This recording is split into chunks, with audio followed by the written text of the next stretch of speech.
wa mbere ni gucokeria thirikari ngatho ni undu wa support ira makoretwo magituhe kuri industry ino ya wendia wa migunda na waki wa nyumba, na warora kuri big four ya president ugakora ati affordable housing ni one of his main objectives, na tutingihota gukorwo na affordable housing akorwo na migunda, thogora wa migunda is not affordable. Na turoria thirikari irore uhoro ucio wa regularize title deeds, departments tofauti cia thirikari kuri ministry ya migunda na manyumba, National Lands Commission na kinya parliament maria mahote kurehe mawatho maria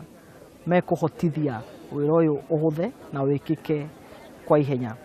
Gukora ati kwina andu aingi muno menderetio migunda no magakora ati migunda eno ri title deed icio citiagiriire kana ni fake cia printirwo kundu kungi, kana ugakora nginya title deed imwe ina andu aingi no process eno ri yagire gukorwo very transparent, ara magire nginya guthondeka database ya migunda yothe ya Kenya handu hamwe, ati mundu kundu kuothe Kenya no athie nginya mutandao-ini athie arore ona korwo ni kuri e-Citizen agakora mugunda fulani ri ni wao, title deed ni namba K na mugunda ni namba K, na uimire kuri hu na endeirio no kana aheirwo atia. At the end of the day ugakora confidence ya andu nginya ku invest ni guthie iguru.